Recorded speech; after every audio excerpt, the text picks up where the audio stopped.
Pour le 7e anniversaire de ma fille, mes parents lui ont envoyé une robe rose en cadeau. Elle a semblé heureuse au début, puis s'est figée. C'est quoi, maman? J'ai regardé de plus près, et mes mains ont commencé à trembler. Je n'ai pas pleuré. J'ai fait ça. Le lendemain matin, mes parents n'arrêtaient pas d'appeler. Je suis Stéphanie, 34 ans, et j'élève ma fille Harper seule depuis le divorce. Quand un colis de mes parents arrangeurs est arrivé pour son 7e anniversaire, ses yeux se sont illuminés d'excitation. Elle a déchiré l'emballage, révélant une robe rose qui l'a fait crier de joie. Mais en l'examinant de plus près, son petit corps s'est raidi. « C'est quoi, maman » a-t-elle chuchoté. Quand j'ai regardé, mes mains ont commencé à trembler. Des messages étaient cachés à l'intérieur. Aucun enfant ne devrait jamais lire ça. La vie de mère célibataire n'a jamais été l'avenir que j'imaginais pour moi. Après ma séparation avec Craig il y a 3 ans, j'ai tout mis en œuvre pour créer de la stabilité pour Harper. Notre petit appartement de 2 chambres est devenu notre sanctuaire, rempli de peintures au doigt et de soirées cinéma le week-end avec du popcorn fait maison. Je travaillais à distance en tant que graphiste, ce qui me permettait d'être présente pour les sorties d'école et les fièvres soudaines, bien que la pression financière soit constante. Ma relation avec mes parents, Gérald et Diane Patterson, avait toujours été compliquée, au mieux. Grandir dans leur maison de banlieue immaculée du Connecticut signifiait des attentes rigides et un amour conditionnel. Chaque réussite s'accompagnait de critiques sur la façon dont elle aurait pu être meilleure.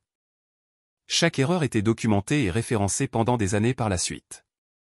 Mon père, un cadre bancaire réputé pour son efficacité impitoyable, dirigeait notre foyer avec la même précision froide. Ma mère, une ancienne reine de beauté devenue mondaine de club de campagne, était spécialisée dans les compliments empoisonnés et la perfection publique. Stéphanie, ton projet de foire scientifique a remporté la première place. Mais imagine si tu avais commencé plus tôt au lieu de procrastiner. Tu aurais peut-être été sélectionné pour la compétition de l'État, disait mon père, sa voix plate de déception malgré mon succès. Cette robe te va à merveille, ma chérie. Elle aide vraiment à minimiser tes zones à problème, chuchotait ma mère en redressant mon col avant l'église. Quand j'ai rencontré Craig à l'université, il représentait tout ce que mes parents méprisaient. Il était artiste, spontané et issu d'une famille ouvrière du Nevada. Mais il me faisait rire, encourageait mes rêves, pour la première fois, je me sentais vraiment vu. Il ne te fournira jamais la vie que tu mérites, a proclamé mon père lors de notre premier dîner de vacances ensemble. Les artistes meurent de faim, Stéphanie. Tu as besoin de sécurité, a ajouté ma mère en faisant glisser une brochure pour la faculté de droit sur la table. Malgré leurs objections, Craig et moi nous sommes mariés lors d'une petite cérémonie à laquelle mes parents ont assisté avec des sourires crispés et des vêtements de marque. Leur cadeau de mariage était un chèque avec une note, pour quand la réalité s'installera. J'aurais dû le reconnaître comme le signe avant-coureur qu'il était. D'une certaine manière, ils avaient raison sur le mariage. Craig avait du mal à s'engager dans un emploi stable, préférant courir après sa prochaine grande inspiration artistique. Les détails pratiques de la vie, comme les factures et les rendez-vous chez le médecin, me revenaient de plus en plus souvent. Mais ce qui a mis fin à notre mariage, ce ne sont pas ses choix de carrière, mais son infidélité avec une galeriste qui promettait d'exposer son travail. Nous te l'avions dit, c'est tout ce que ma mère a dit quand je l'ai appelée en sanglots après avoir signé les papiers du divorce.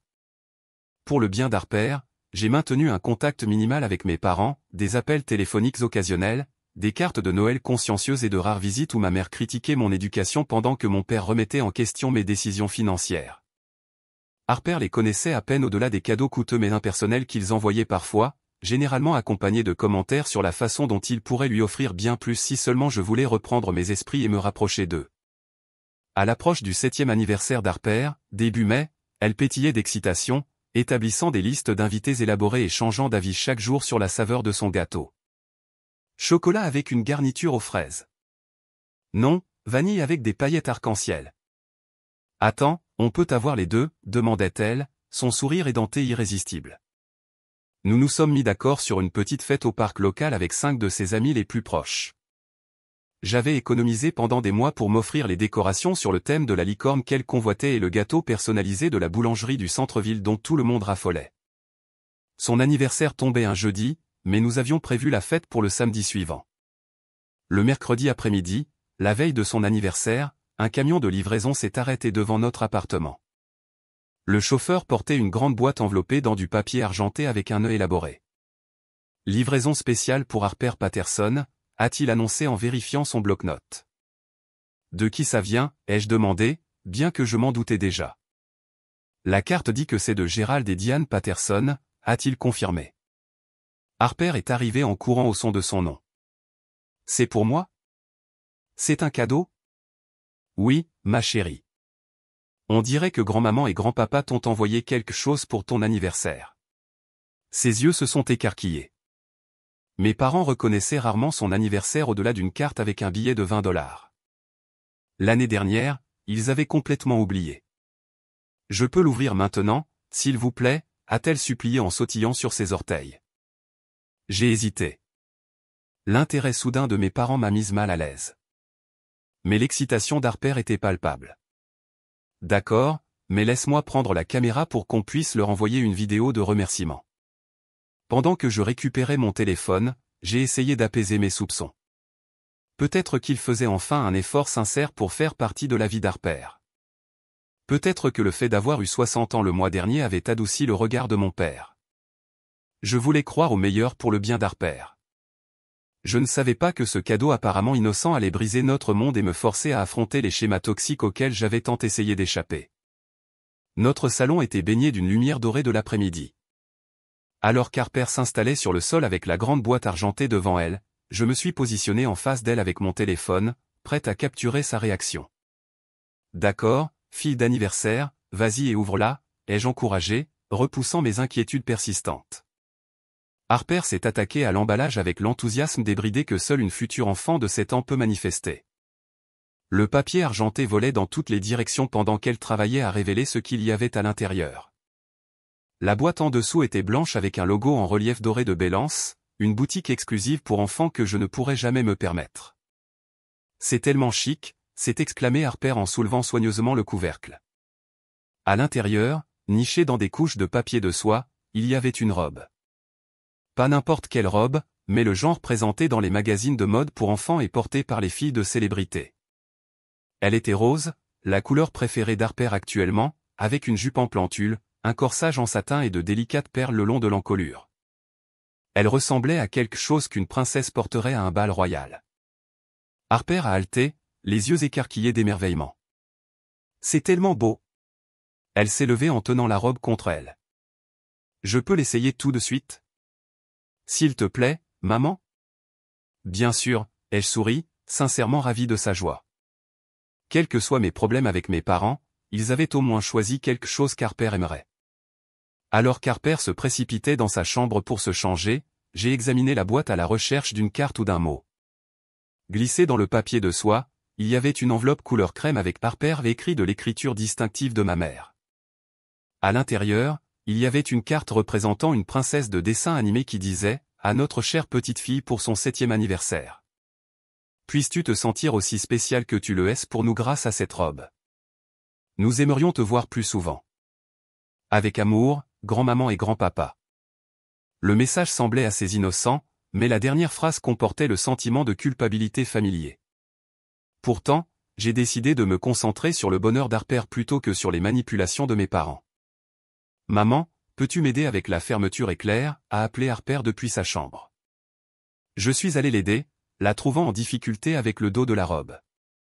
Alors que j'attrapais la fermeture éclair, j'ai remarqué la qualité exceptionnelle du tissu. Cette robe avait probablement coûté des centaines de $, un cadeau extravagant qui soulignait la disparité entre ce que mes parents pouvaient offrir et ce que je pouvais me permettre seul. Voilà. Tourne-toi et laisse-moi voir, ai-je dit en reculant. Harper a tournoyé, la jupe gonflant autour d'elle comme un nuage de barbe à papa. Est-ce que je ressemble à une princesse? Absolument. La plus belle princesse de tout le pays, ai-je répondu sincèrement. La robe lui allait parfaitement, comme si elle avait été faite sur mesure. Mais alors qu'Harper continuait à s'admirer dans le miroir, son expression a soudainement changé. Ses sourcils se sont froncés alors qu'elle tendait la main vers l'intérieur du col. « C'est quoi, maman ?» a-t-elle demandé, sa voix tombant à un murmure. « Qu'est-ce qu'il y a, ma chérie ?» Je me suis rapproché. Les doigts d'Harper touchaient quelque chose à l'intérieur du col de la robe. Il y a quelque chose qui gratte ici. J'ai regardé où elle pointait et j'ai remarqué un petit morceau de papier cousu dans la couture du col, presque invisible à moins de le chercher. Soigneusement, je l'ai extrait et j'ai déplié une petite note écrite de l'écriture de ma mère. Harper, demande à ta mère pourquoi elle te tient éloigné de ta vraie famille. Nous pourrions t'offrir tellement plus. Mon estomac s'est noué. J'ai rapidement froissé la note dans mon poing avant qu'Harper ne puisse la lire, mais ses yeux curieux en avaient déjà aperçu un aperçu. Qu'est-ce que ça dit, maman? Pourquoi tu fais cette tête? Ce ne sont que des instructions d'entretien, ai-je menti en forçant un sourire.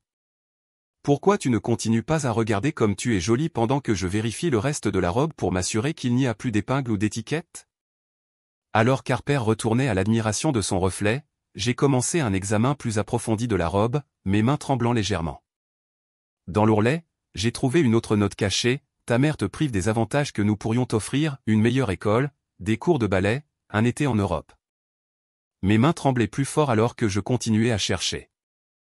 À l'intérieur d'une poche décorative, une autre note, elle a échoué dans son mariage. Ne la laisse pas t'échouer aussi. Derrière un bouton de perles, nous avons un fonds d'études pour toi. Demande pourquoi elle le refuse. Chaque découverte m'envoyait des vagues de nausées. La belle robe était un cheval de Troie conçu pour semer des graines de doute dans l'esprit d'Harper sur mon éducation et notre vie ensemble.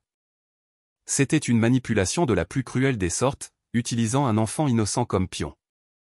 J'ai dû faire un bruit parce qu'Harper s'est détourné du miroir, son visage s'assombrissant d'inquiétude. Maman, ça va? Je me suis forcé à respirer normalement. Oui, ma chérie. J'ai juste trouvé un fil lâche que je dois réparer avant que tu ne portes ça pour ta fête. Je peux la garder encore un peu, a-t-elle supplié.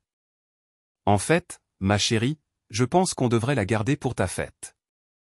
On ne voudrait pas la salir avant, ai-je suggéré, désespéré de retirer ce vêtement toxique de mon enfant. Le visage d'Harper s'est légèrement assombri, mais elle a hoché la tête. D'accord, peux-tu m'aider avec la fermeture éclair encore une fois? Alors que je l'aidais à se changer et à remettre ses vêtements habituels, j'ai remarqué son attitude discrète. Tout va bien, Harper? Elle a hésité avant de demander, maman, pourquoi on ne voit pas beaucoup grand-maman et grand-papa? La note disait quelque chose à propos de vraies familles. Mon cœur s'est brisé. Malgré mes efforts, elle avait lu suffisamment pour planter la graine exacte de doute que mes parents avaient l'intention de planter. Je me suis assise sur son lit, tapotant l'espace à côté de moi. Viens t'asseoir avec moi une minute, ai-je dit doucement. Quand elle m'a rejointe, j'ai pris ses petites mains dans les miennes. Les familles se présentent sous différentes formes et tailles. Certaines personnes voient leurs grands-parents tous les jours, certaines seulement pendant les vacances, et certaines presque jamais. Cela ne signifie pas que quelqu'un aime moins quelqu'un d'autre. Cela signifie simplement que parfois les adultes ont besoin d'espace pour être les meilleures versions d'eux-mêmes. Son esprit de 7 ans avait du mal avec ce concept. Mais ils ne veulent pas me voir?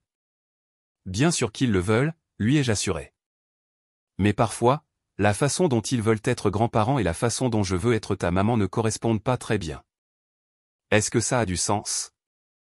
Elle a hoché la tête lentement, bien que je puisse dire qu'elle ne comprenait pas complètement. Comment pourrait-elle? Les complexités des dynamiques familiales toxiques sont difficiles à comprendre même pour les adultes. Je vais te dire quoi, ai-je dit, forçant de la gaieté dans ma voix. Pourquoi on n'appelle pas grand-maman et grand-papa tout de suite pour les remercier pour la robe? Tu peux leur raconter tous tes plans pour ton anniversaire. Le visage d'Harper s'est illuminé.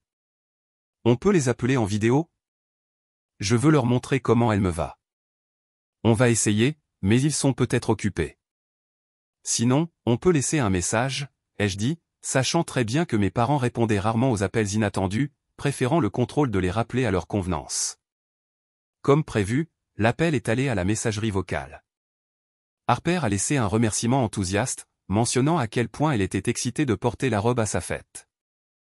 J'ai ajouté un bref remerciement pour le cadeau attentionné, gardant mon ton neutre malgré la rage qui montait en moi. Après avoir bordé Harper dans son lit ce soir-là avec une histoire supplémentaire et des assurances concernant ses célébrations d'anniversaire, je suis retourné au salon et j'ai étalé la robe sur la table basse. Avec une précision chirurgicale, j'ai commencé à examiner chaque centimètre du vêtement, trouvant un total de 12 notes cachées, chacune plus manipulatrice que la précédente. Ta mère te tient éloigné de la vie que tu mérites. Nous avons une belle chambre qui t'attend dans notre maison. Demande à ta mère à propos du fonds fiduciaire qu'elle refuse. Ton père est parti parce que ta mère l'a repoussé. À minuit, j'avais documenté chaque note avec des photos et les avais placées dans un dossier sur mon téléphone intitulé « Épreuve ». Mes mains avaient cessé de trembler, remplacées par une froide résolution. Cette attaque calculée contre mon éducation et ma relation avec ma fille a franchi toutes les limites imaginables. C'était un abus émotionnel visant non seulement moi, mais aussi un enfant. Alors qu'Harper dormait paisiblement dans sa chambre, j'ai pris une décision. Ce serait la dernière fois que mes parents utiliseraient un cadeau comme une arme.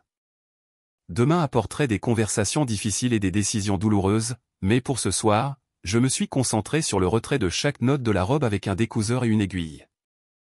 Si Harper avait le cœur à la porter pour sa fête, elle le ferait sans porter le poison de mes parents contre sa peau. Le sommeil m'a fui cette nuit-là alors que des souvenirs affluaient, illuminant un schéma de vie que j'avais normalisé pendant trop longtemps. L'incident de la robe n'était pas un événement isolé, mais le point culminant d'une stratégie calculée que mes parents avaient employée tout au long de ma vie. Mon premier souvenir de leur manipulation par les cadeaux remonte à mon 8e anniversaire. Après avoir supplié pendant des mois, ils m'ont finalement présenté le vélo convoité que tous mes amis avaient. Rouge étincelant avec des rubans sur le guidon, cela semblait être un rêve devenu réalité jusqu'à ce que les conditions émergent. Ce vélo reste dans notre garage, a annoncé mon père. Tu peux le monter quand tes notes seront satisfaisantes et que tes tâches seront effectuées selon nos normes. Ce qui aurait dû être une simple joie d'enfance est devenu un mécanisme de contrôle. Certaines semaines, je n'ai jamais gagné le droit de rouler du tout. Quand je me suis plainte que d'autres enfants pouvaient faire du vélo quand ils le voulaient, la réponse de ma mère a été cinglante. D'autres parents se contentent de la médiocrité, Stéphanie. Nous attendons l'excellence. Alors que j'entrais dans l'adolescence, les cadeaux sont devenus plus sophistiqués, mais les ficelles plus emmêlantes. Pour mon 16e anniversaire, ils m'ont surprise avec une voiture, une berline modeste comparée aux véhicules de luxe qu'ils conduisaient, mais toujours plus que la plupart de mes camarades recevaient. Ta propre voiture, a proclamé mon père en brandissant les clés. Maintenant, tu peux te rendre en voiture au cours de préparation au SAT où nous t'avons inscrit 3 soirs par semaine et les samedis matins. Quand j'ai exprimé mon intérêt à rejoindre le journal de l'école à la place, les privilèges de la voiture ont été mystérieusement révoqués en raison de complications d'assurance. Ils ont réapparu une fois que j'ai accepté les cours de préparation. L'université a apporté une distance physique, mais pas une liberté émotionnelle. Ils ont payé mes frais de scolarité à l'école de commerce qu'ils avaient choisie, bien que j'ai rêvé d'étudier l'art. Chaque semestre, un nouvel ordinateur portable ou une nouvelle imprimante arrivait avec le rappel tacite de qui contrôlait mon avenir. Nous investissons dans le succès, disait mon père lors de nos appels téléphoniques mensuels où il m'interrogeait sur mes notes. C'est en 2e année que j'ai rencontré Craig dans un cours optionnel de littérature que j'avais suivi comme mon seul cours amusant autorisé. Sa passion pour la création de la beauté plutôt que de la richesse était enivrante. Quand il m'a encouragé à prendre plus de cours d'art, je l'ai fait en secret, utilisant l'argent que je gagnais grâce à un emploi sur le campus pour les payer. La découverte était inévitable. Ma mère a fait une visite surprise sur le campus et a trouvé ma chambre de dortoir remplie de toiles et de croquis. « Est-ce pour ça que nous payons des milliers de dollars ?» a-t-elle demandé. De la peinture au doigt. Le prochain cadeau qui est arrivé était un agenda relié en cuir avec chaque heure préprogrammée avec des cours de commerce, des événements de réseautage et des rendez-vous de conseil en carrière.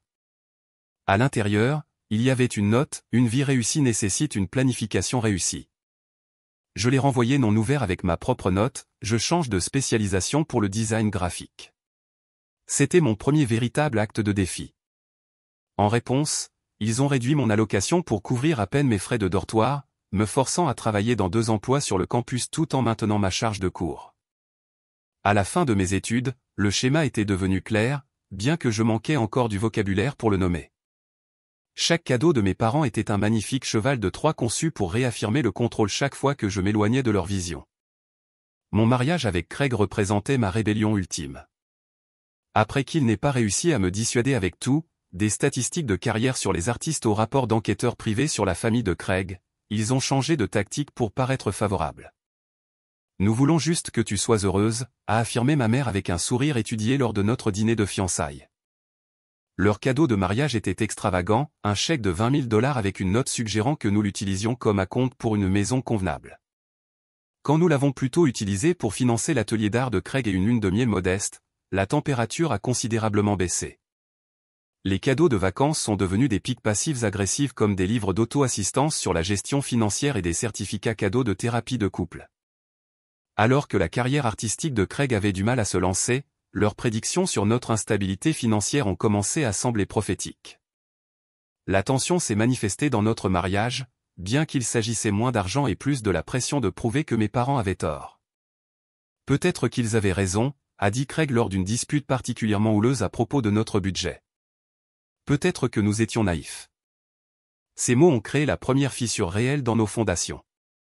Si Craig, qui avait autrefois été mon allié contre leur matérialisme, hésitait, peut-être que j'avais eu tort depuis le début. Ce doute a créé une distance entre nous, un espace qui a finalement permis à sa liaison avec la galeriste Nathalie de s'épanouir. Quand notre mariage s'est effondré, mes parents n'ont pas seulement dit « je te l'avais dit ». Ils ont orchestré ce qu'ils ont appelé un paquet de nouveaux départs, un appartement entièrement meublé dans leur ville, un emploi dans l'entreprise de l'ami de mon père et une inscription à l'école privée pour Harper. Tout ce que je devais faire était d'admettre mon échec et de retourner dans leur sphère d'influence. Pense à Harper, a insisté ma mère. Elle mérite les meilleures opportunités. Mais j'ai reconnu le schéma familier. Leur aide viendrait avec une surveillance et des critiques constantes. Harper deviendrait un autre pion dans leur jeu de contrôle. Alors, j'ai refusé et nous avons déménagé dans un autre état, trouvant un travail à distance qui me permettait de reconstruire nos vies selon mes conditions. Leur réponse a été un retrait froid, ponctué de cadeaux occasionnels à Harper qui contenaient toujours des piques subtiles. Une maison de poupée pour Noël est venue avec des meubles miniatures comme ce qu'elle pourrait avoir dans une vraie maison. Des fournitures d'art sont arrivées avec des notes sur le développement de compétences commercialisables contrairement à son père. J'ai intercepté la plupart de ces messages avant qu'ils n'atteignent Harper, essayant de préserver sa relation innocente avec des grands-parents qui envoyaient de belles choses. Je voulais lui épargner le sous-texte manipulateur qui avait défini mon enfance, jusqu'à maintenant. Jusqu'à ce qu'ils aillent trop loin, plantant leur poison directement dans l'esprit de ma fille avec ses notes cachées. Alors que l'aube s'est levée après ma nuit blanche, j'ai compris avec une clarté cristalline que ce schéma se poursuivrait indéfiniment à moins que je ne prenne des mesures définitives. La vibration de mon téléphone a interrompu mes pensées. Un message texte de ma mère, Harper a-t-elle reçu notre livraison spéciale ? Nous aimerions voir sa réaction. Un autre est arrivé quelques instants plus tard, nous pensons vous rendre visite pour son anniversaire demain. Nous pourrions l'emmener faire du shopping pour des accessoires assortis à sa robe. L'audace était à couper le souffle. Non seulement ils avaient transformé le cadeau d'anniversaire d'un enfant en arme, mais maintenant ils prévoyaient d'envahir notre espace sans invitation pour faire avancer leur programme. Mes doigts ont plané au-dessus du clavier, tenté de libérer des années de colère refoulées. Au lieu de cela, j'ai posé le téléphone sans répondre. Cette confrontation ne se produirait pas selon leurs conditions ou à travers la distance de sécurité de la technologie. Certains règlements de compte devaient se faire face à face. Alors que la porte de la chambre d'Harper s'est ouverte en grinçant et que son visage endormi est apparu, j'ai caché ma fureur derrière un sourire de matin d'anniversaire. Joyeux anniversaire, ma grande 7 ans. J'ai crié, les bras ouverts pour un câlin. Aujourd'hui, il s'agirait de la joie d'Harper. Demain, il s'agirait de protection et de vérité. La robe avec ses poignards cachés m'avait enfin montré ce que je devais faire, non seulement pour moi-même, mais pour le bien-être émotionnel de ma fille. Alors que nous partagions des crêpes d'anniversaire en forme de licorne, mon téléphone a continué de vibrer avec des messages et des appels de mes parents. Je l'ai mis en silence, me concentrant plutôt sur la joie d'Harper alors qu'elle ouvrait l'ensemble d'art et les livres que j'avais soigneusement sélectionnés pour elle. Contrairement à la robe coûteuse, ces cadeaux ne comportaient qu'une seule ficelle, l'amour inconditionnel. Après qu'Harper se soit couché ce soir-là, épuisé par une journée de célébration d'anniversaire, j'ai étalé la robe rose sur ma table de cuisine. Bien que j'ai retiré toutes les notes cachées, leur message cruel semblait encore rayonner du tissu. Mes parents avaient appelé 17 fois tout au long de la journée, passant de simples demandes de renseignements sur le cadeau à des messages de plus en plus exigeants concernant notre manque de gratitude. Nous avons dépensé une fortune pour cette robe. Le moins que tu puisses faire est de le reconnaître correctement, a grogné le message vocal le plus récent de mon père. Assise à la table avec une tasse de thé devenue froide, j'ai ouvert mon ordinateur portable et j'ai tapé manipulation émotionnelle par les cadeaux dans la barre de recherche. Pendant les 3 heures suivantes, j'ai lu article après article sur la parentalité narcissique, les tactiques de contrôle psychologique et le concept de cadeau avec des ficelles attachées. La terminologie était nouvelle, mais les schémas décrits étaient douloureusement familiers. Une phrase a particulièrement résonné, le cadeau n'est pas un cadeau s'il est assorti d'une obligation. À 1h du matin, j'ai appelé Jessica, mon amie la plus proche, qui avait été témoin d'une grande partie de ma lutte avec mes parents au fil des ans. Malgré l'heure, elle a répondu au 3e appel. Steph, tout va bien? J'ai raconté toute l'histoire, ma voix tremblant en décrivant la découverte des notes cachées et la confusion d'Harper. Ces monstres manipulateurs, a sifflé Jessica quand j'ai terminé. Dis-moi que tu ne laisses pas Harper porter cette robe demain. Elle a le cœur à cela. J'ai enlevé toutes les notes, mais ce n'est pas ça le problème. Ils escaladent, Jess, menaçant de se présenter à l'improviste, essayant d'empoisonner Harper contre moi. Je ne sais pas quoi faire. La réponse de Jessica a été immédiate. Tu dois les couper complètement. Ce sont toujours ses grands-parents, ai-je dit, exprimant le conflit qui m'avait gardé attaché à eux malgré tout. Non, Steph. Les grands-parents n'essaient pas de dresser les enfants contre leurs parents. Ce n'est pas de l'amour. C'est la guerre. Ces mots ont traversé mes doutes persistants. Elle avait raison. Ce que mes parents avaient fait dépasser la simple critique ou le comportement contrôlant. Ils avaient délibérément essayé d'endommager ma relation avec ma fille.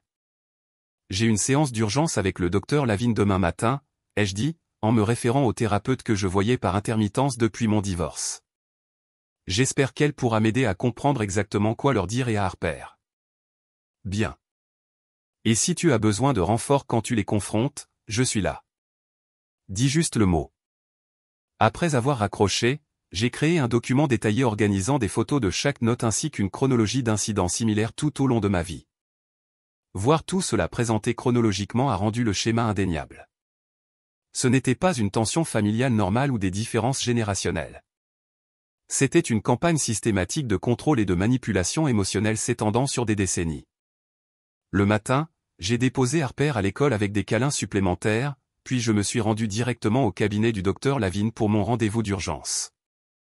La réaction de la thérapeute aux photos a été une préoccupation professionnelle contrôlée, mais j'ai surpris l'éclair de choc dans ses yeux lorsqu'elle a fait défiler les images. De toutes mes années de pratique, c'est l'une des tentatives les plus calculées d'aliénation parentale que j'ai vues, a-t-elle dit finalement. Ces messages ont clairement été conçus pour saper ton autorité et créer de la confusion pour Harper. Qu'est-ce que je fais, ai-je demandé, ma voix petite malgré ma résolution.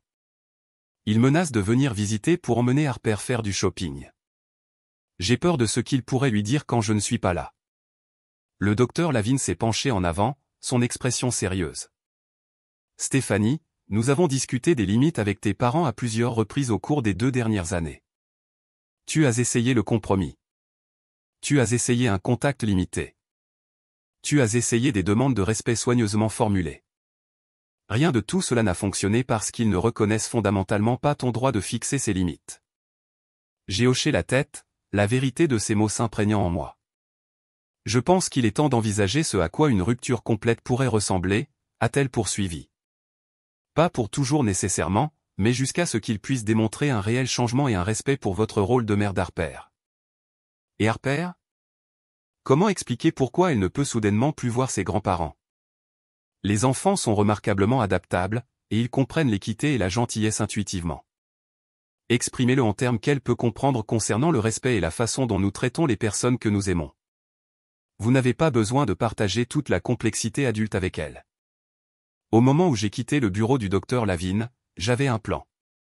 Je rencontrerai mes parents dans un lieu public loin d'Harper et je définis des conditions claires pour tout contact futur avec nous. S'ils refusaient de reconnaître leur comportement ou ne montraient aucune volonté de changer, je les informerai de ma décision de rompre temporairement le contact. Alors que je conduisais pour aller chercher Harper à l'école, mon téléphone a sonné à nouveau. Le numéro de mon père. Cette fois, j'ai répondu et je l'ai mis sur haut-parleur. Stéphanie, enfin. Ta mère et moi essayons de te joindre depuis 24 heures, a-t-il aboyé sans saluer. Je sais. J'ai été occupé avec l'anniversaire d'Harper.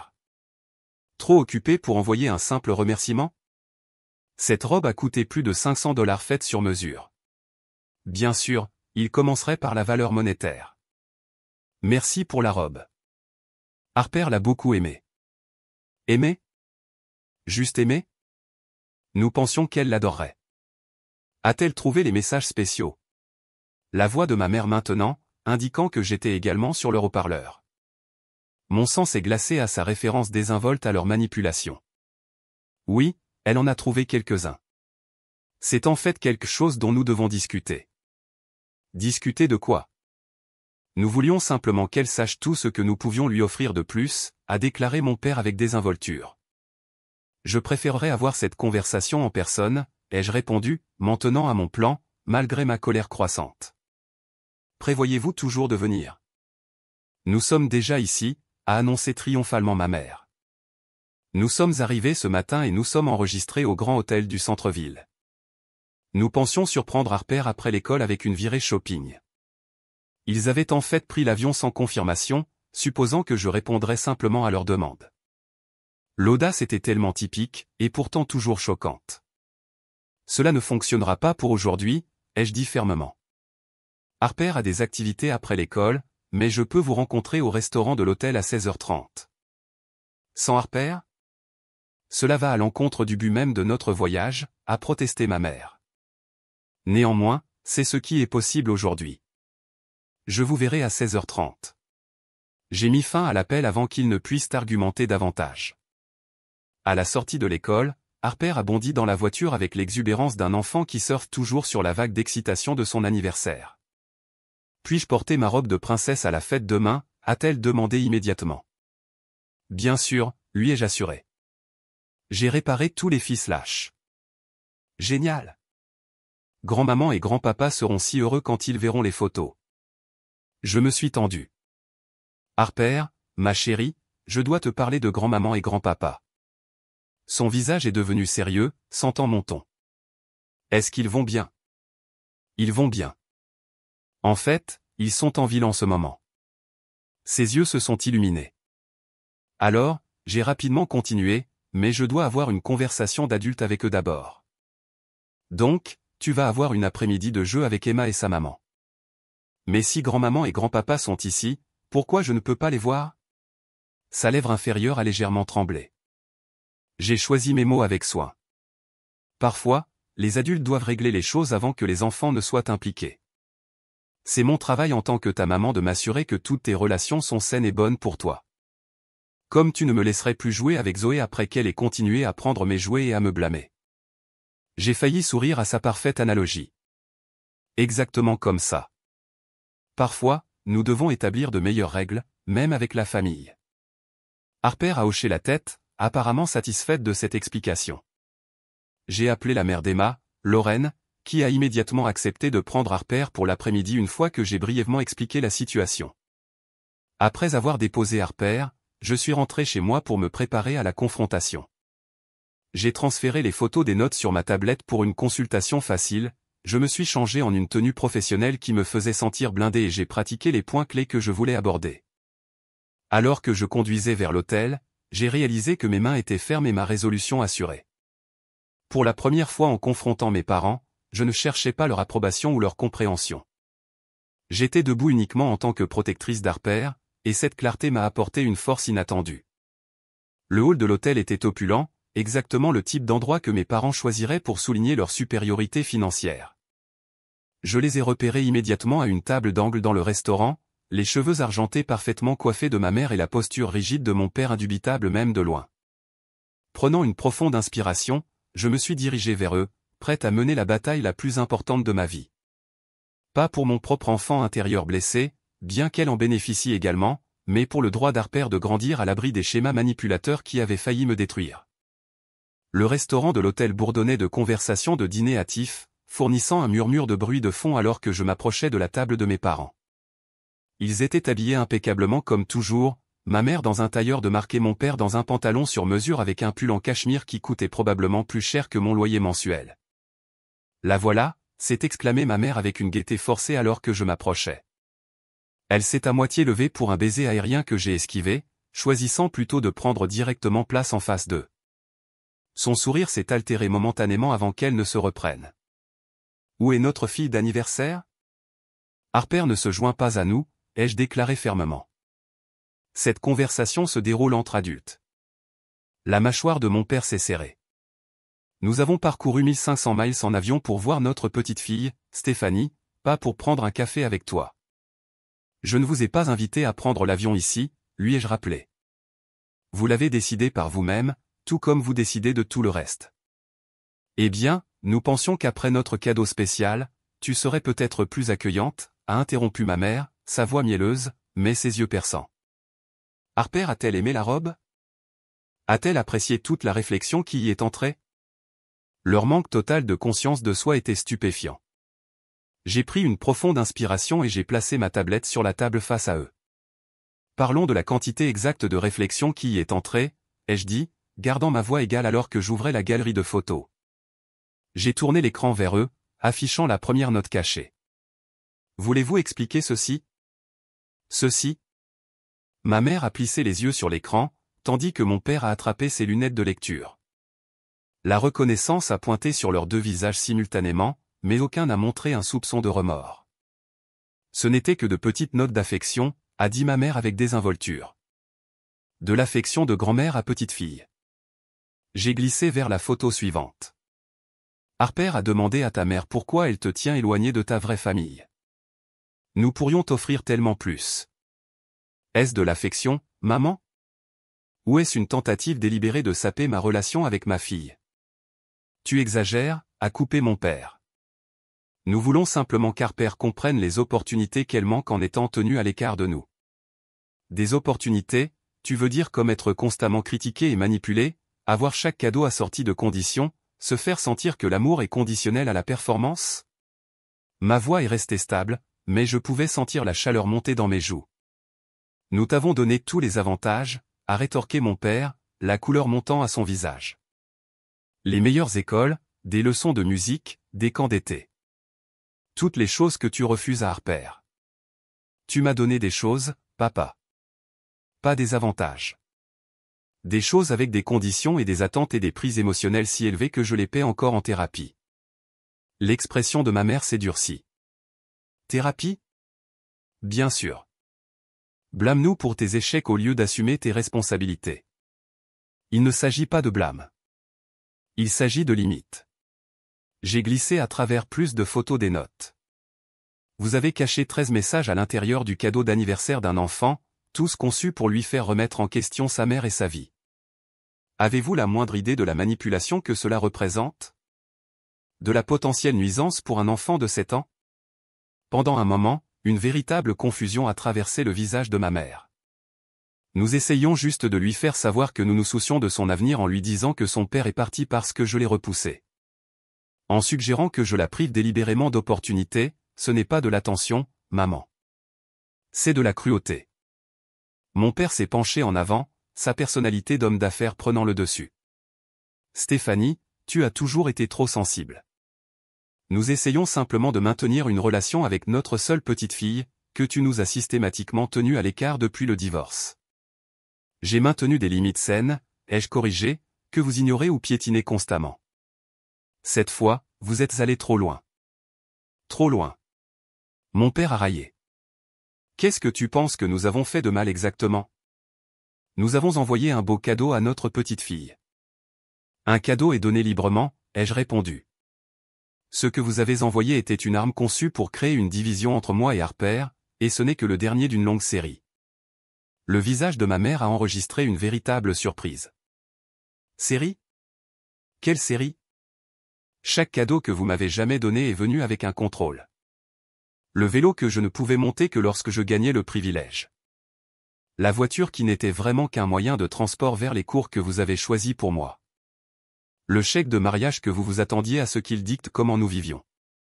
Et maintenant, ces notes à Harper. Il s'agissait toujours de contrôle, pas d'amour. Un serveur s'est approché pour prendre notre commande, a senti la tension et s'est rapidement retiré. Mon père a profité de l'interruption pour se ressaisir. C'est absurde.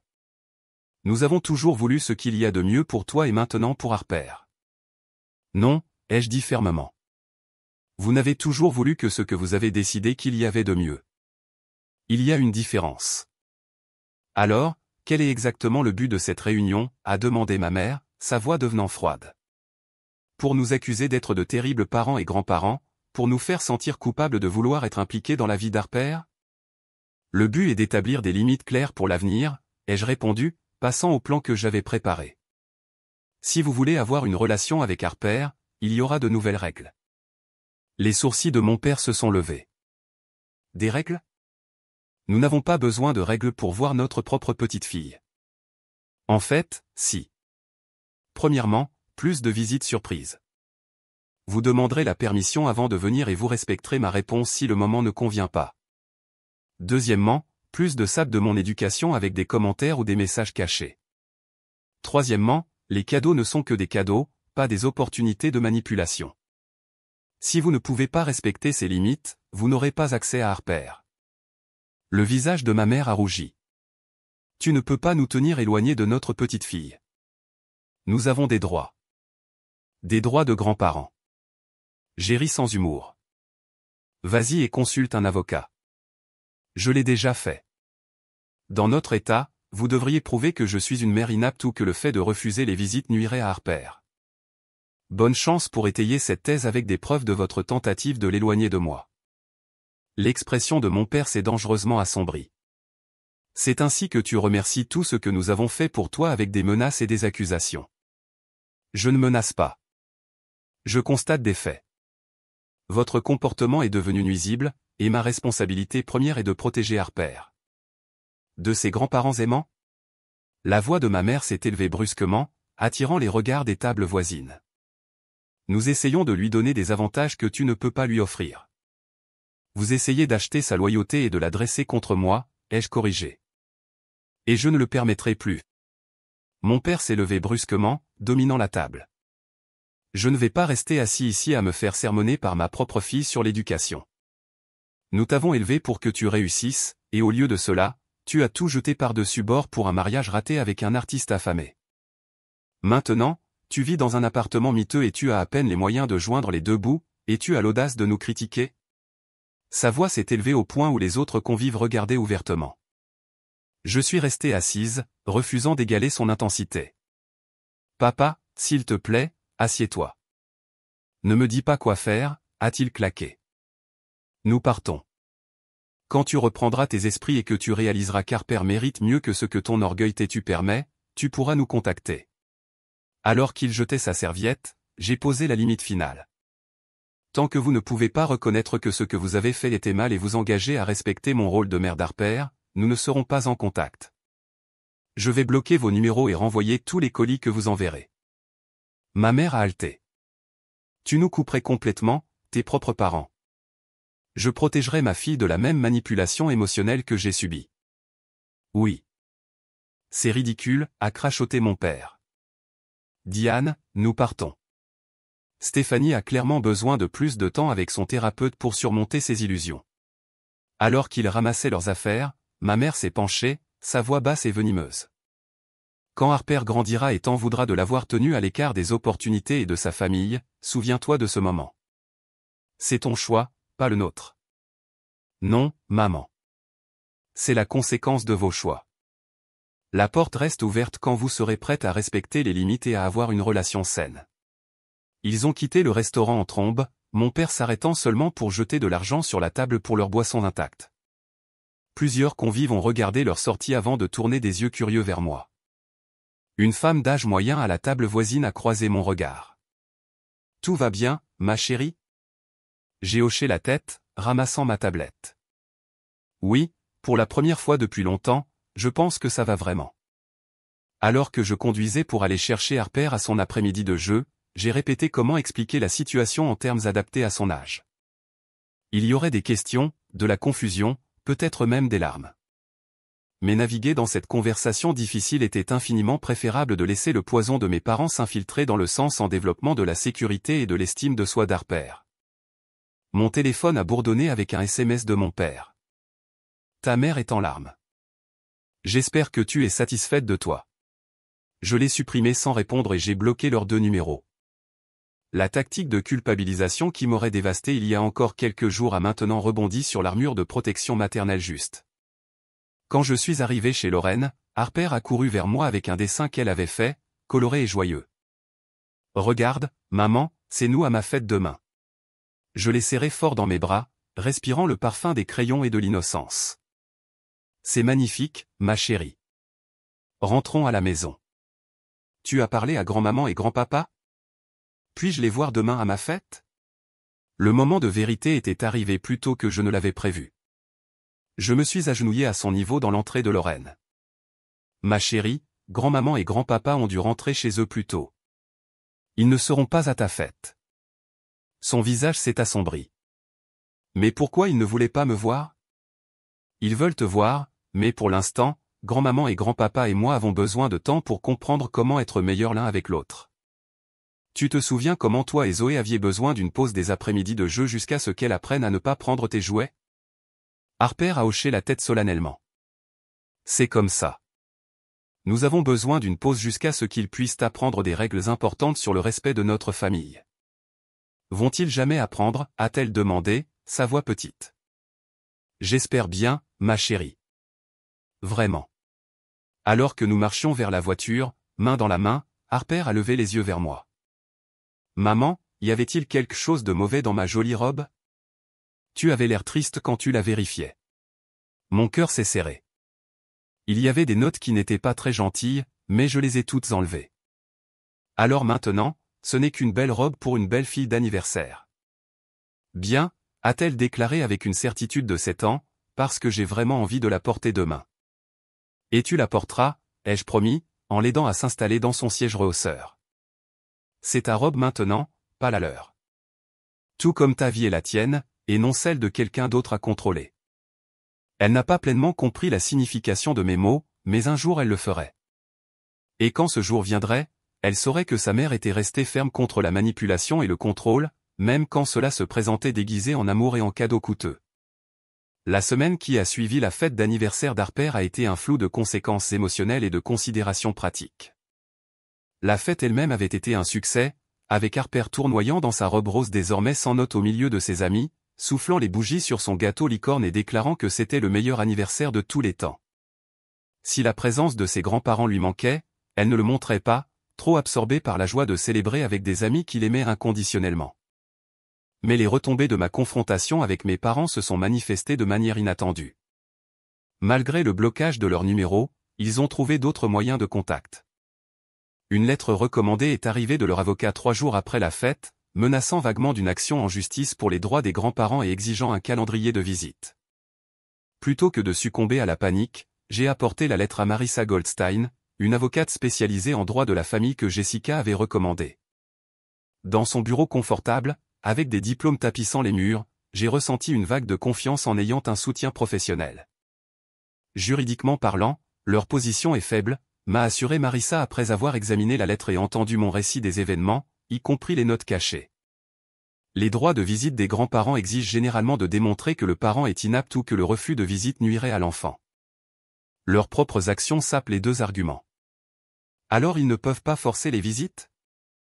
Peu probable, bien qu'ils puissent essayer de vous traîner devant les tribunaux par dépit. La vraie question est de savoir si vous voulez couper complètement le contact ou établir des visites structurées et supervisées avec des limites fermes. J'ai examiné cela attentivement. Je préférerais qu'ils aient une relation avec Harper, mais seulement si elle peut être saine. Pour l'instant, je ne leur fais pas confiance pour qu'ils ne continuent pas leur manipulation dans mon dos. Marissa a hoché la tête en prenant des notes. Une position raisonnable. Je suggère que nous répondions par une lettre décrivant les conditions d'un contact futur potentiel, y compris la reconnaissance de leur comportement inapproprié, l'accord de respecter votre autorité parentale et, initialement, des visites supervisées uniquement.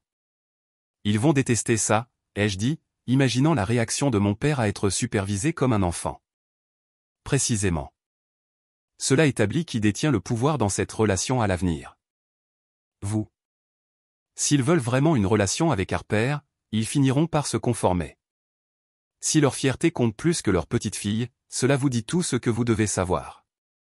À la fin de notre réunion, je me sentais armé à la fois d'une protection juridique et d'une clarté émotionnelle. Marissa s'occuperait de toutes les communications avec mes parents à l'avenir, créant un tampon qui les empêcherait de me manipuler directement. Par mesure de précaution pratique, j'ai également mis en œuvre des mesures de sécurité autour de notre maison. J'ai installé une sonnette vidéo pour surveiller toute visite inattendue et j'ai parlé à l'école d'Harper pour mettre à jour sa liste de ramassage approuvée afin d'exclure explicitement mes parents. La conseillère scolaire, Madame Jenkins, a été compréhensive et solidaire. Malheureusement, nous voyons assez souvent des situations familiales litigieuses, a-t-elle expliqué lors de notre réunion. Nous pouvons signaler le dossier d'Harper pour nous assurer que seuls les adultes autorisés peuvent venir la chercher, et les enseignants seront informés de surveiller toute tentative de contact non autorisé. La conversation a naturellement évolué pour discuter de la façon dont Harper faisait face au changement soudain dans la dynamique familiale. Elle a posé quelques questions sur les raisons pour lesquelles ses grands-parents sont partis si vite, ai-je admis. J'ai essayé d'expliquer en termes adaptés à son âge les limites saines et le respect. Madame Jenkins a offert de précieux conseils. Les enfants sont incroyablement résilients, mais ils ont besoin d'explications honnêtes et simples. Évitez de diaboliser vos parents tout en validant que leur comportement était inapproprié. Voudriez-vous que j'aie quelques séances de suivi avec Harper? J'ai accepté avec gratitude, sachant qu'un adulte de soutien supplémentaire ne pouvait qu'aider Harper à traiter la situation. Ces mesures pratiques ont fourni un cadre de sécurité, mais le travail émotionnel a continué à la maison. Un soir, environ 2 semaines après la confrontation, Harper s'est approché de moi pendant que je préparais le dîner. Maman, la grand-maman et le grand-papa d'Emma l'emmènent manger une glace tous les vendredis et lui achètent beaucoup de cadeaux.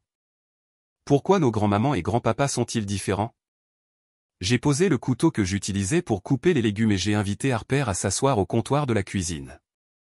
Ces moments de curiosité étaient des occasions de conversation honnête. Les familles sont toutes différentes, ma chérie. Certains grands-parents vivent à proximité et voient leurs petits-enfants tout le temps. Certains vivent loin, et certains, comme grand-maman et grand-papa Patterson, ont du mal à comprendre comment être gentil et respectueux envers tout le monde dans la famille. Les sourcils d'Harper se sont froncés en concentration.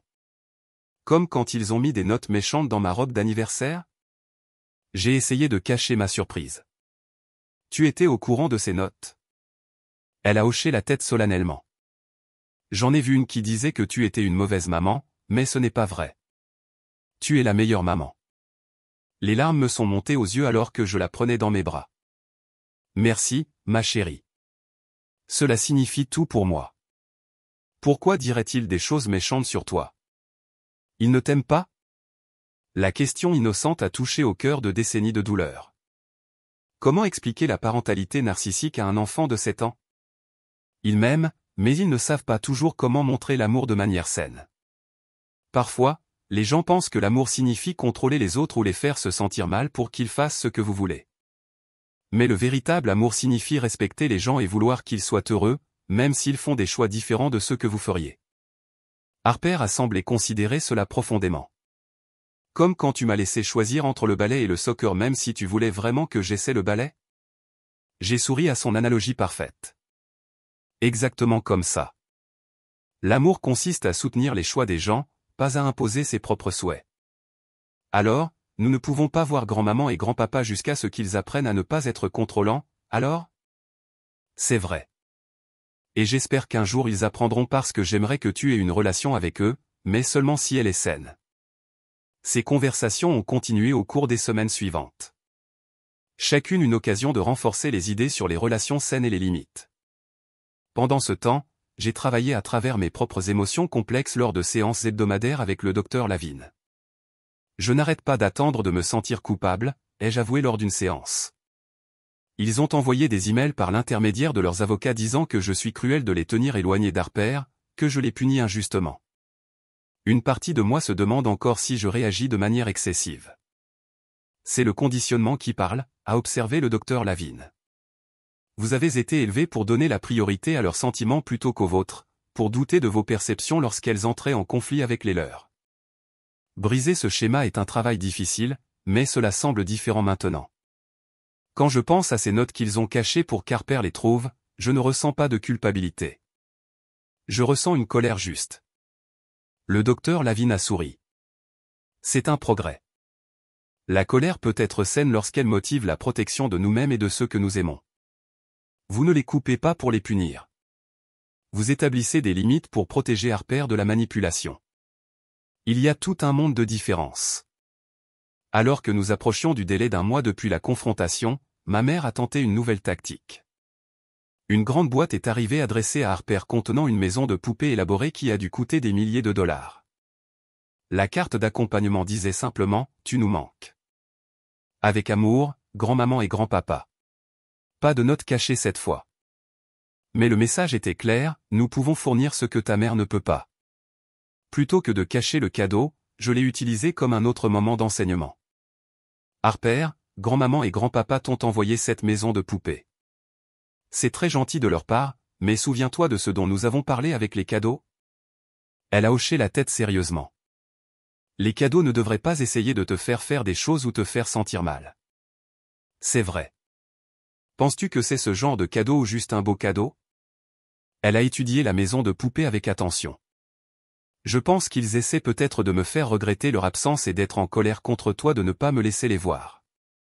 Sa perspicacité m'a étonné. À 7 ans, elle développait déjà une conscience de la manipulation qui m'avait pris des décennies à reconnaître. Qu'est-ce que tu penses que nous devrions faire, ai-je demandé. Pouvons-nous la garder? Si je sais que c'est ce genre de cadeau, j'aimerais vraiment jouer avec. J'ai ri de son approche pratique. Oui, nous pouvons. Connaître la différence est ce qui compte. Par l'intermédiaire de Marissa, j'ai envoyé un bref message accusant réception de la maison de poupées et réitérant nos conditions pour reprendre contact. Il n'y a pas eu de réponse. Le travail est devenu un autre domaine inattendu de rétablissement. Lorsque j'ai eu besoin de prendre du temps libre pour des consultations juridiques et des rendez-vous de conseil d'Harper, j'ai expliqué à contre-cœur la situation à ma patronne, Alicia. À ma surprise, elle a été extraordinairement solidaire. Les limites familiales sont des limites de santé, a-t-elle déclaré. Prenez tout le temps dont vous avez besoin. Vos projets peuvent attendre quelques jours. Cette validation de quelqu'un d'extérieur à la situation a renforcé le fait que je n'exagérais pas ou que j'étais déraisonnable. Des gens normaux et sains comprenaient la nécessité de fixer des limites contre la manipulation. Alors que les semaines se transformaient en mois, nous avons établi de nouvelles traditions pour remplacer les lacunes laissées par la famille élargie. Les dîners du dimanche avec Jessica et sa famille sont devenus un moment fort de la semaine. Harper a rejoint une équipe de soccer, développant des amitiés avec ses coéquipiers et leurs familles. Notre monde s'est élargi d'une manière qu'il n'aurait jamais pu sous l'influence contrôlante de mes parents. 6 mois après la confrontation, les lettres recommandées ont finalement cessé. Mes parents s'étaient apparemment lassés de payer des frais juridiques pour des réponses qui ne changeaient jamais. Par l'intermédiaire de connaissances mutuelles, j'ai appris qu'ils avaient fait une longue croisière en Europe, disant à leurs amis qu'ils avaient besoin d'une pause de drame familial. Leur retraite ne ressemblait ni à une défaite ni même à une victoire. Elle a simplement confirmé ce que j'avais toujours soupçonné, leur désir de contrôle l'emportait sur leur amour pour Harper. Ayant le choix entre une relation selon des conditions saines ou pas de relation du tout, ils ont choisi leur fierté. Mais là où il aurait dû y avoir de la tristesse, j'ai trouvé une paix inattendue. Harper s'épanouissait, assuré de savoir que sa mère la protégerait de quiconque ne respecterait pas son bien-être, même la famille. Je devenais plus forte, fixais des limites dans d'autres relations et reconnaissais ma valeur au-delà de l'approbation de mes parents. La robe rose était toujours accrochée dans le placard d'Harper, un rappel non pas de manipulation, mais de résilience. Elle la portait occasionnellement pour des événements spéciaux, complètement inconsciente de la transformation qu'elle représentait pour nous deux. Ce que mes parents avaient conçu comme une arme était devenu un symbole de notre libération. Un soir, alors que je bordais Harper dans son lit, elle a posé une question qui montrait jusqu'où nous étions arrivés. « Maman, penses-tu que grand-maman et grand-papa apprendront un jour à aimer sans contrôler ?» J'ai lissé ses cheveux loin de son front. « Je ne sais pas, ma chérie. Les gens peuvent changer, mais ils doivent le vouloir. Tout ce que nous pouvons faire, c'est garder notre porte ouverte s'ils décident un jour de la franchir de la bonne manière. J'espère qu'ils apprendront, a-t-elle dit avec sommeil. Mais ça va si ce n'est pas le cas. Nous avons beaucoup de gens qui nous aiment de la bonne manière. Alors que je l'embrassais pour lui souhaiter bonne nuit, je m'émerveillais de sa sagesse. De tous les cadeaux que mes parents avaient jamais faits, le plus grand avait été involontaire, cette dernière poussée vers la liberté et l'estime de soi pour nous deux. 6 mois se sont transformés en un an, et le 8e anniversaire d'Harper approchait sans aucune de l'anxiété qui avait assombri son 7e. Nous avons prévu une fête sur le thème de l'espace au planétarium local, reflétant sa nouvelle obsession pour l'astronomie. La robe rose était depuis longtemps devenue trop petite et avait été donnée, remplacée par une collection de t-shirts scientifiques et de jeans confortables qui convenaient mieux à son style de vie actif. Au cours de cette année d'éloignement de mes parents, Harper et moi avions toutes les deux prospéré d'une manière que je n'avais pas prévue. L'anxiété constante de bas niveau qui avait été ma compagne de toujours s'est graduellement dissipée. La prise de décision est devenue plus facile sans la considération réflexe de ce que mes parents penseraient. Mon entreprise de conception graphique s'est développée alors que je prenais des risques créatifs qui auparavant auraient semblé trop incertains. Pour Harper, le changement s'est manifesté par une confiance croissante et une intelligence émotionnelle au-delà de ces années. La conseillère scolaire, avec qui elle continuait des suivis occasionnels, a fait remarquer sa capacité inhabituelle à identifier les comportements manipulateurs dans la dynamique de la cour de récréation et à se retirer des situations malsaines. Elle a dit à un camarade de classe hier qu'elle ne jouerait pas si le jeu l'obligeait à être méchante avec un autre enfant, a rapporté Madame Jenkins lors d'une de nos mises à jour. Lorsqu'on lui a demandé pourquoi, elle a dit « Les vrais amis ne vous font pas choisir entre être gentil et être inclus ». C'est une perspicacité remarquablement mature pour une enfant de 8 ans. La fierté a gonflé dans ma poitrine en entendant cela. Les leçons douloureuses de notre rupture familiale s'étaient traduites en outils émotionnels précieux pour Harper, lui épargnant potentiellement des années de troubles du plaisir aux autres et de difficultés à fixer des limites que j'avais endurées. Notre parcours de guérison ne s'est pas fait sans soutien professionnel. Le docteur Lavigne m'a présenté plusieurs pratiques thérapeutiques qui se sont avérées transformatrices. La première d'entre elles a été le travail de l'enfant intérieur, me permettant de me reconnecter et de nourrir la partie de moi-même qui avait été blessée par l'amour conditionnel de mes parents. Imaginez votre moi d'enfant, me guidait le docteur Lavigne. De quoi aurait-elle besoin d'entendre de vous maintenant? Cette pratique m'a d'abord paru maladroite, mais elle est progressivement devenue puissante. J'ai appris à m'élever moi-même avec la compassion et la validation dont j'avais toujours rêvé, ce qui a à son tour amélioré ma capacité à élever Harper avec un attachement sain plutôt qu'un contrôle anxieux. Nous avons également incorporé des rituels dans notre rétablissement. À l'anniversaire de la confrontation, Harper et moi avons créé un mur de la liberté dans notre appartement, un tableau de liège où nous avons épinglé des représentations des choix que nous avions faits indépendamment. Les contributions d'Harper comprenaient sa décision de quitter le ballet au profit du soccer, de choisir un nouveau couvre-lit sans consulter personne et de tenir tête à un ami qui avait fait pression sur elle pour qu'elle partage les réponses du test. Mes propres épingles reflétaient des choix de carrière, des décisions de rencontres prises sans crainte de jugement et de petits actes quotidiens de confiance en soi. Ensemble, la collection illustrait notre confiance croissante en notre propre guidance intérieure plutôt qu'en l'approbation externe.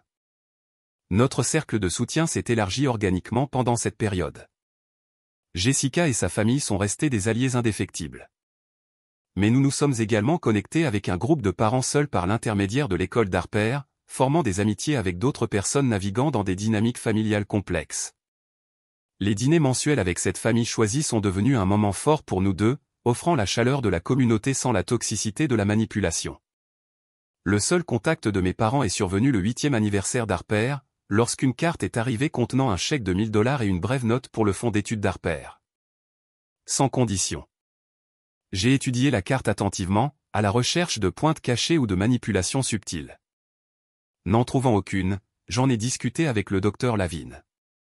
Cela pourrait être une véritable branche d'olivier, a-t-elle suggéré, ou cela pourrait être une autre tentative de rétablir le contact selon leurs conditions. La question est, qu'est-ce qui vous semble juste? Après mûre réflexion, j'ai déposé le chèque sur le compte d'études d'Harper, mais j'ai envoyé uniquement un bref accusé de réception par l'intermédiaire de Marissa plutôt que d'ouvrir une communication directe. C'était une petite étape, ni rejeter leurs gestes ni se précipiter vers une dynamique potentiellement néfaste. Un domaine de croissance inattendu a émergé dans ma vie amoureuse. Avant la confrontation avec mes parents, j'avais évité les relations sérieuses depuis mon divorce, craignant inconsciemment de reproduire les schémas malsains avec lesquels j'avais grandi. Avec une nouvelle conscience de ces schémas, j'ai prudemment recommencé à sortir, maintenant capable d'identifier les drapeaux rouges qui auparavant auraient semblé normaux. 3 mois après le début d'une relation prometteuse avec Marc, un architecte paysagiste que j'ai rencontré par l'intermédiaire d'un client, il a fait un commentaire sur ma tenue qui portait un soupçon de la critique avec laquelle j'avais grandi. Plutôt que de l'ignorer ou de douter de ma perception, je l'ai abordé directement. Ce commentaire m'a semblé critique d'une manière qui m'a mise mal à l'aise, lui ai-je dit. J'ai besoin que tu comprennes que je suis sensible à ce type de communication à cause de mon histoire. Sa réponse m'a dit tout ce que j'avais besoin de savoir sur son potentiel en tant que partenaire. Au lieu de se défendre, il a montré une véritable inquiétude, s'est excusé et a posé des questions réfléchies sur la façon de mieux communiquer. Cette réponse saine à l'établissement de limites était si étrangère à mon expérience que j'ai en fait pleuré après, submergé par le contraste avec les réactions de mes parents à des conversations similaires. À l'approche de la fête d'anniversaire d'Harper, Marc a demandé s'il pouvait y assister, ayant rencontré Harper à plusieurs reprises lors de sorties informelles. J'aimerais ça, ai-je dit, mais je veux être clair sur le fait que nous apprenons encore à nous connaître, et le bien-être émotionnel d'Harper passe en premier. Pas de grands gestes ni de tentatives pour la gagner. D'accord, absolument, a-t-il accepté. Je suis heureux d'être juste un autre adulte célébrant son jour spécial. Cette introduction mesurée de Marc dans la vie d'Harper a illustré ma nouvelle approche des relations, donnant la priorité à un discernement prudent plutôt qu'au plaisir des autres ou à un attachement précipité. La célébration d'anniversaire elle-même a été un chaos joyeux avec 12 enfants explorant les expositions du planétarium avant de se rassembler pour manger un gâteau sous un dôme d'étoiles projetées. Harper était dans son élément, expliquant les constellations à ses amis avec un enthousiasme contagieux. Alors que la fête touchait à sa fin et que les parents arrivaient pour venir chercher leurs enfants, j'ai trouvé un moment de calme avec Harper près de la table des cadeaux. « As-tu passé un merveilleux anniversaire, ma chérie ?» Elle a hoché la tête avec emphase. « Le meilleur de tous les temps. » Et devine quoi?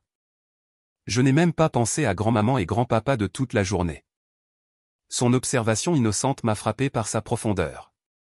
L'absence de mes parents, qui autrefois aurait ressemblé à un vide douloureux à combler avec des excuses ou des explications, était simplement devenu notre normal. Harper n'était pas blessée ou privée par leur absence. Elle s'épanouissait. Ce soir-là, après avoir couché une Harper épuisée mais heureuse, je me suis assise sur notre petit balcon avec une tasse de thé, réfléchissant au parcours de l'année écoulée. La douloureuse confrontation qui avait initialement semblé être une fin avait en réalité été un début. La première étape vers une vie authentique sans contrainte de manipulation et d'amour conditionnel. La leçon plus profonde avait émergé progressivement. L'amour véritable, qu'il soit parental, romantique ou amical, n'exige jamais une diminution de soi. Il s'étend plutôt qu'il ne se contracte, libère plutôt qu'il ne contrôle, célèbre la croissance plutôt que de punir l'indépendance. En restant ferme contre la manipulation de mes parents, j'avais non seulement protégé Harper, mais j'avais également modélisé pour elle le respect de soi farouche que j'espérais qu'elle porterait tout au long de sa vie. J'avais également appris que la famille est définie non pas par le sang, mais par un attachement sain. Les personnes qui s'étaient ralliées autour de nous au cours de l'année écoulée, qui avaient respecté les limites et offert un soutien sans attendre de retour, étaient plus véritablement une famille que celles qui partageaient notre ADN mais ne pouvaient pas honorer notre autonomie. Plus important encore, j'avais découvert que briser les schémas générationnels de contrôle et de manipulation émotionnelle était non seulement possible, mais nécessaire. Bien que douloureuse à court terme, la perturbation des dynamiques toxiques a créé un espace pour que de nouveaux schémas plus sains émergent. En refusant de continuer le cycle, j'avais donné à Harper un héritage différent, un héritage d'intelligence émotionnelle et de limites claires. Mon téléphone a sonné avec un SMS de Jessica, juste pour prendre des nouvelles. Comment s'est comportée la princesse de l'espace avec sa fête? J'ai souri à sa prise de nouvelles attentionnées et j'ai répondu, journée incroyable. Elle est aux anges. Littéralement. Merci pour tout cette année. La réponse de Jessica est venue rapidement. C'est ce que fait une vraie famille. Pas besoin de remerciements. Alors que j'étais assise dans le calme du soir, regardant les étoiles émerger au-dessus du jardin de notre petit balcon, j'ai ressenti un profond sentiment de paix. Le parcours de guérison était en cours, mais la partie la plus difficile, la rupture initiale des schémas toxiques, était derrière nous. L'avenir contenait le déploiement progressif de vie construite sur l'authenticité plutôt que sur l'apparence, sur une connexion authentique plutôt que sur le contrôle. La robe rose, avec ses poignards cachés, était censée blesser, créer une division et un doute. Au lieu de cela, elle était devenue le catalyseur de la libération. En essayant de resserrer leur emprise, mes parents avaient finalement perdu toute emprise, libérant Harper et moi pour découvrir qui nous étions vraiment au-delà de leurs définitions et attentes étroites. Avez-vous déjà dû fixer des limites difficiles aux membres de votre famille pour vous protéger ou protéger vos enfants? Merci d'avoir écouté mon parcours. Prenez soin de vous. Bonne chance.